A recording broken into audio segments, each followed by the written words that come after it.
Hello everyone, good evening and very welcome to Textbook Super Coaching. This is Monica, your jab cab expert. तो स्वागत है आप सभी का हमारे अपने इस प्लेटफॉर्म पे। एंड दोस्तों, जैसा कि आपको पता है कि इस वीक हम AFM के मॉड्यूल सी पे बेस्ड टॉप 100 क्वेश्चन की सीरीज कवर कर रहे हैं। तो ओवरऑल आज इसका 4th पार्ट हम स्टार्ट कर रहे हैं। आई होप डेली बेसिस पे सेशंस आप देख रहे होंगे और इससे आपकी प्रिपरेशन भी काफ़ी अच्छी चल रही होगी। तो चलिए स्टार्ट कर देते हैं सेशन। क्वेश्चन है, according to pecking order theory which of the following is the preferred order for financing. कह रहे हैं जब हम पेकिंग ऑर्डर थियरी यूज करते हैं तो इसमें से फाइनेंसिंग का प्रेफर्ड ऑर्डर क्या होगा।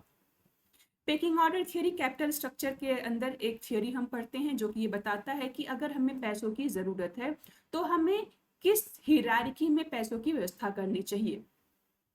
तो ये जो कॉन्सेप्ट है ये कहता है कि भाई सबसे पहले हमें इंटरनल फंडिंग यानी रिटेन्ड अर्निंग का इस्तेमाल करना चाहिए। इसके बाद अगर जरूरत पड़े तब हमें एक्सटर्नल सोर्सेज की तरफ बढ़ना चाहिए।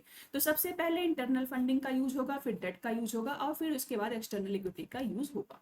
तो ऑप्शन नंबर बी यहाँ पे हो जाएगा करेक्ट। नेक्स्ट क्वेश्चन है, finance function involves. Finance function में क्या चीजें होती हैं। फिनेंसेस की अवेलेबिलिटी इंश्योर करना, फिनेंसेस को एक्सपेंड करना, इनकी सेफ कस्टडी रखना या फिर इसका प्रोक्योरमेंट एंड इफेक्टिव यूटिलाइजेशन। तो फिनेंस फंक्शन की रिस्पॉन्सिबिलिटी फिनेंस मैनेजर की होती है और रिस्पॉन्सिबिलिटी क्या होती है कि पैसों की सही समय पे व्यवस्था करना और सही तरीके से उसको यूज करना जिससे कि हमारा जो ऑब्जेक्टिव है वो हम अचीव कर पाए। फिनेंशियल मैनेजमेंट का मेन ऑब्जेक्टिव क्या होता है, वेल्थ मैक्सिमाइजेशन। क्या होता है, वेल्थ मैक्सिमाइजेशन। किसके वेल्थ को मैक्सिमाइज करना, शेयर होल्डर की वेल्थ को मैक्सिमाइज करना। क्वेश्चन ये भी आपके पेपर में आता है। Next, bad debt associated with extension of credit to customers represented with category of cost। कह रहे हैं कि ये जो बैड डेट जुड़ा होता है, ठीक, अगर कोई भी बैंक कस्टमर को क्रेडिट दे रहा है, ठीक, उसके बाद अगर कस्टमर के एंड से उसका पेमेंट नहीं हो पा रहा यानी वही अमाउंट वही जो लोन है वो बैड लोन बन जा रहा है जिसकी रिकवरी बैंक नहीं करा पा रही है, तो बैंक के लिए ये कौन सी कॉस्ट की कैटेगरी आएगी, कलेक्शन, कैपिटल, डेलिंक्वेसी या डिफॉल्ट कॉस्ट। तो दोस्तों जनरली बैंक कस्टमर को लोन क्यों देता है, जिससे कि पैसा भी उनका वापस आ जाए और उसके साथ साथ अच्छा खासा इंटरेस्ट भी वापस मिले। लेकिन कस्टमर अगर जानबूझ करके डिफॉल्ट कर दे या फिर मजबूरी में ही सही डिफॉल्ट कर दे तो बैंक का लॉस होता है और इस लॉस को हम बोलते हैं डिफॉल्ट कॉस्ट। ऑप्शन नंबर 4 हो जाएगा correct. Next question, principles for preparation of working capital statement that is increase in capital liability। कह रहे हैं जब हम वर्किंग कैपिटल स्टेटमेंट बना रहे होते हैं तो उस केस में अगर हमारी करंट लाइबिलिटी बढ़ रही है तो ये वर्किंग कैपिटल पे क्या इम्पैक्ट डालेगी, क्या ये वर्किंग कैपिटल को बढ़ाएगी, घटाएगी, फिक्स्ड कैपिटल को घटाएगी या फिक्स्ड कैपिटल को बढ़ाएगी। करंट लाइबिलिटी का इंक्रीज होना, अगर हमें वर्किंग कैपिटल का फॉर्मूला पता चल जाए या वर्किंग कैपिटल का लाइबिलिटी के साथ क्या रिलेशन है, अगर ये पता चल जाए तो बहुत ही आसानी से हम ये बता सकते हैं। फॉर्मूला होता है ये, working capital ratio is equal to current asset upon current liability. Current liability जो होती है इसका वर्किंग कैपिटल के साथ इनवर्स रिलेशन, अपोजिट रिलेशन होता है। अगर लाइबिलिटी बढ़ेगी तो ये वर्किंग कैपिटल को घटाएगी, अगर लाइबिलिटी घटेगी तो ये वर्किंग कैपिटल को बढ़ाएगी। तो करेक्ट आंसर क्या हो जाएगा, अगर लाइबिलिटी बढ़ रही है तो मतलब वर्किंग कैपिटल को ये घटाएगी। हमें बस यही याद रखना है कि वर्किंग कैपिटल का लाइबिलिटी के साथ अपोजिट रिलेशन होता है। Next, when the exchange of currencies takes place on the same working day it is called the। कह रहे हैं कि अगर हम फॉरेक्स मार्केट में करेंसी एक्सचेंज करने जाएं और सेम डे हमें करेंसी एक्सचेंज होकर के मिल जाए तो ये कौन से टाइप का ट्रांजैक्शन होता है। दोस्तों फॉरेक्स मार्केट में कई तरीके से सेटलमेंट होता है, सेम डे भी करेंसी मिल सकती है, नेक्स्ट डे भी मिल सकता है, सेकेंड नेक्स्ट डे भी मिल सकता है, या उससे ज़्यादा का टाइम लग सकता है। तो फॉरेक्स मार्केट के लैंग्वेज में इसको अलग अलग सेटलमेंट डेट्स बोलते हैं। अगर सेम वर्किंग डेट पे हमें मिल जाए इसको बोलते हैं cash ready transaction. Next, operating leverage arises because of, यानी जो ऑपरेटिंग लिवरेज है ये किस वजह से अराइज होता है? फिक्स्ड इंटरेस्ट रेट की वजह से, वेरिएबल कॉस्ट की वजह से, फिक्स्ड कॉस्ट ऑफ प्रोडक्शन की वजह से, या स्टेप कॉस्ट की वजह से। ऑपरेटिंग लिवरेज क्या हो जाएगा correct answer? Option number C, fixed cost of production की वजह से। ऑपरेटिंग लिवरेज कैसे डिटरमिन किया जाता है? By the proportion of fixed assets with in the company cost structure. Company का जो कॉस्ट स्ट्रक्चर है उसमें फिक्स्ड असेट का प्रोपोर्शन कितना है ये उससे हम निर्धारित करते हैं। ठीक, तो ऑप्शन नंबर सी यहां पे हो जाएगा correct. Next, what is the primary goal of financial management? Financial management का मेन गोल क्या होता है? अभी थोड़ी देर पहले ही हमने आपको बता दिया। क्या होगा? रिस्क को मिनिमाइज करना, ओनर्स की वेल्थ को मैक्सिमाइज करना, रिटर्न को मैक्सिमाइज करना, या प्रॉफिट रेज करना। फाइनेंशियल मैनेजमेंट का मेन गोल होता है शेयर होल्डर की वेल्थ को मैक्सिमाइज करना। ऑप्शन नंबर 2 हो जाएगा करेक्ट। जैसा कि मैंने बोला ये क्वेश्चन आपके पेपर में आ चुका है। नेक्स्ट, एक न्यूमेरिकल है, कह रहे हैं 8% bond with the face value of 10,000 is quoted in the market at 8,000. What is the current yield on the bond? 8% bond जिसका फेस वैल्यू 10,000 है, मार्केट में 8,000 में कोट हो रहा है, तो करेंट यील्ड क्या होगा? अगर फॉर्मूला पता है तो बहुत ही आसान है। करेंट यील्ड का फॉर्मूला होता है annual coupon payment divided by market price into 100।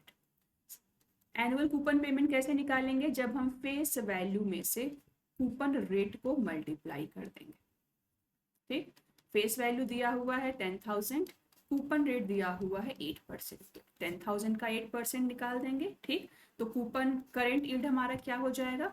10,000 into 8%, market price कितनी है? 8,000 इंटू 100। सॉल्व कर देंगे। हर बार मैं आपको रिमाइंड कराती हूँ कैलकुलेटर आपको अलाउड होता है, ठीक है, तो नॉर्मल कैलकुलेटर आप अपने पास जरूर रखें। इससे क्या होगा? कैलकुलेशन आपका बहुत ही कम टाइम में हो जाएगा और एक्यूरेसी के साथ हो।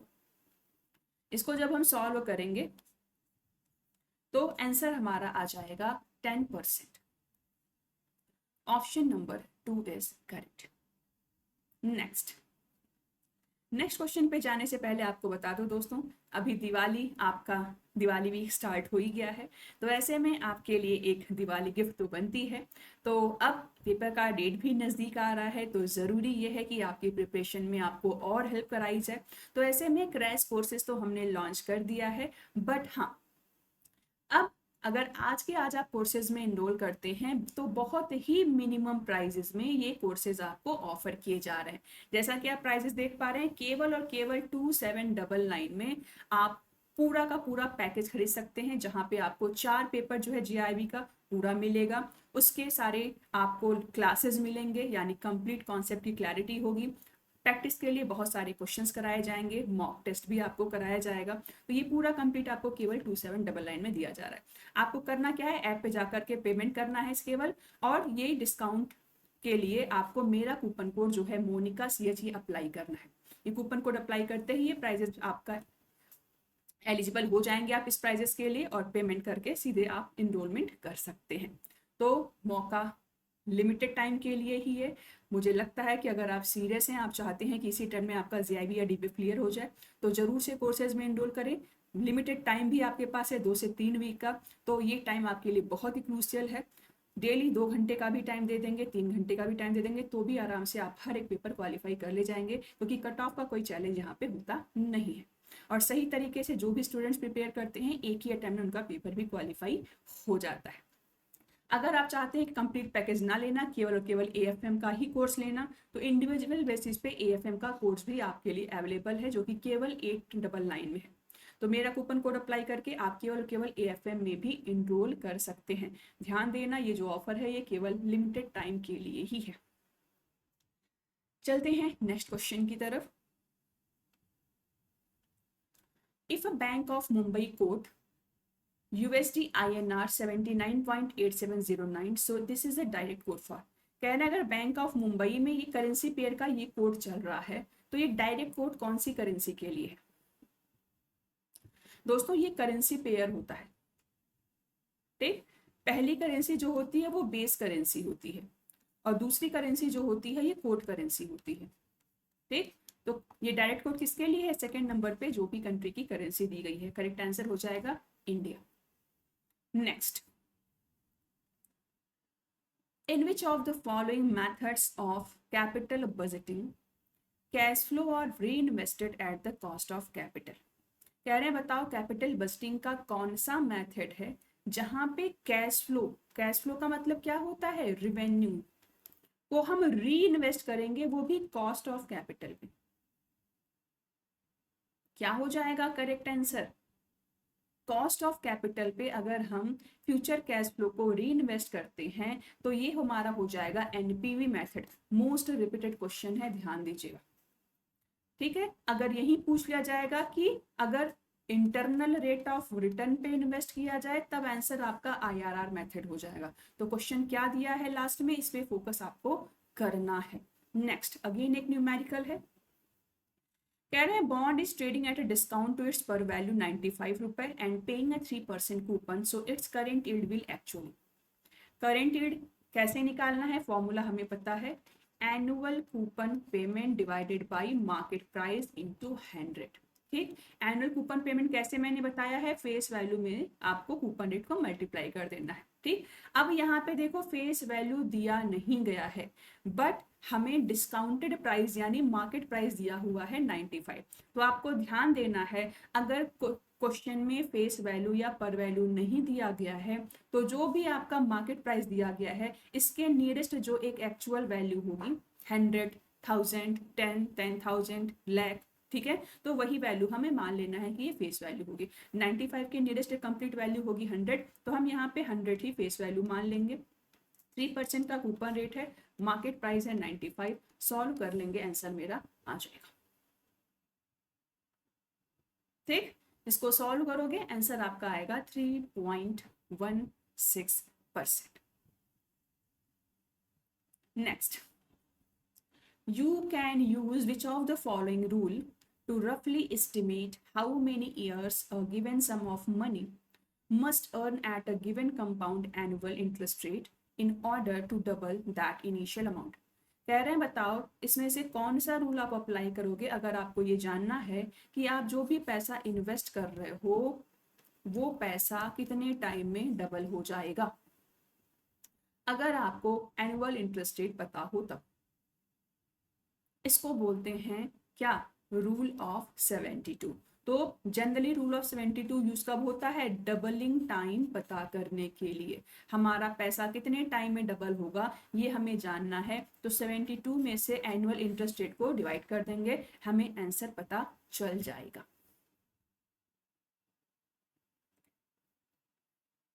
नेक्स्ट क्वेश्चन,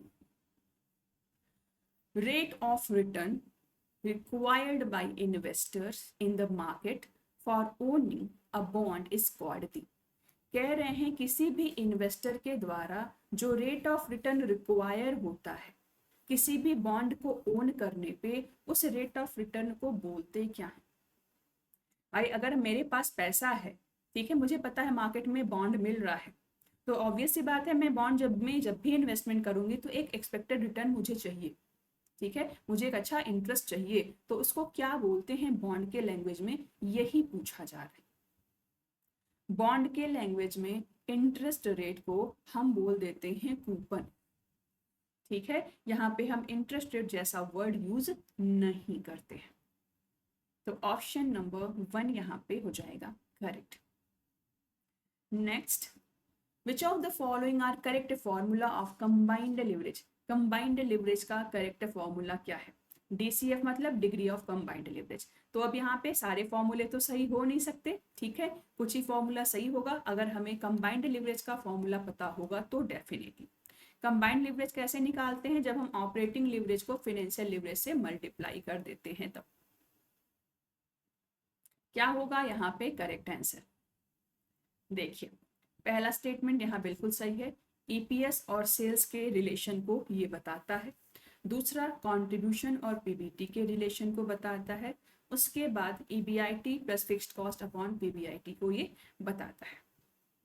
तो यहाँ पे थर्ड और ई करेक्ट नहीं है, उसके अलावा ए, बी और डी हो जाएगा करेक्ट। ये कोई नया फॉर्मूला नहीं है। ओवरऑल जब हम इसी में ऑपरेटिंग लिवरेज का फॉर्मूला लिखेंगे, फाइनेंशियल लिवरेज का फॉर्मूला लिखेंगे, तो यहीं से हमारा फॉर्मूला ये सब निकल के आ जाता है। Next, CAPM stands for. CAPM का फुल फॉर्म क्या है? कॉस्ट को निकालने का एक बहुत ही इंपॉर्टेंट मेथड है जब हमें कॉस्ट ऑफ इक्विटी निकालनी होती है। तो इसका फुल फॉर्म है capital asset pricing model. Option number 1 हमारा हो जाएगा सही। अब इसका फॉर्मूला भी पूछा जा सकता है।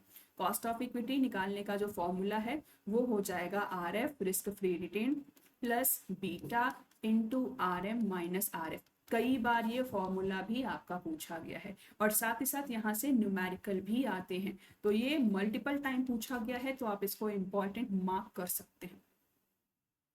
Next, what does financial leverage measure? Financial leverage जो है इसमें से किन चीजों को मेजर करता है, मापता है? तो फाइनेंशियल लिवरेज क्या है? वो ईबीआईटी और ईपीएस के रिलेशन को बताता है। ईबीआईटी क्या है? Earning before interest and taxes. EPS क्या है? Earning per share. तो इसमें चेंज होने से इसमें कितना चेंज होगा ये इसी को बताता है। देखो, ऑप्शन नंबर सी हमारा हो जाएगा करेक्ट। केवल और केवल लिवरेज में वेरिएबल्स की रिलेशनशिप बताई जाती है। अगर हमें पता है कौन से दो वेरिएबल्स हैं तो बहुत ही आसानी से हम उसको कीवर्ड मान करके सही ऑप्शन तक पहुंच जाते हैं। और यही ट्रिक होती है कम से कम टाइम में सही आंसर देने के लिए। Next, according to net operating income approach the total market value of the firm is. कह रहे हैं अगर हम कैपिटल स्ट्रक्चर का नेट ऑपरेटिंग इनकम अप्रोच करते हैं तो फर्म की टोटल मार्केट वैल्यू जो है क्या डेट का प्रोपोर्शन बढ़ाने पे बढ़ जाएगी, डेट ज़्यादा लेने से घट जाएगी, कोई भी इस पे चेंज नहीं होगा, या ये फर्म के डिविडेंड पॉलिसी पे डिपेंड करती है। अब आपने नेट ऑपरेटिंग इनकम अप्रोच अच्छे से समझा है तभी आप इसका आंसर दे पाएंगे। एक्चुअल में नेट ऑपरेटिंग अप्रोच एक इररिलेवेंट अप्रोच है जो कि कहता है कि हम कोई भी कैपिटल स्ट्रक्चर का चूज कर ले, हम चाहे डेट लें चाहे इक्विटी लें, उससे फर्म की वैल्यू पे कोई भी इम्पैक्ट नहीं पड़ेगा। तो ऑप्शन नंबर सी यहाँ पे हो जाएगा करेक्ट। अगर आपने कॉन्सेप्ट को पढ़ा है तभी आप इसका आंसर दे सकते हैं, अदरवाइज आप गेस करोगे और आंसर्स फिर आपके रॉन्ग हो जाएंगे। Next, company's working capital ratio is 3:1. After creating some receivables, WC ratio will। कहने करंट टाइम में किसी कंपनी का वर्किंग कैपिटल रेशियो 3:1 है। अब अगर कंपनी ने कुछ रिसीवेबल्स क्रिएट किए हैं तो अब रेशियो पे क्या इम्पैक्ट पड़ेगा? रेशियो घटेगा, बढ़ेगा, कांस्टेंट रहेगा या कुछ भी इसमें चेंज नहीं आएगा? क्या होगा?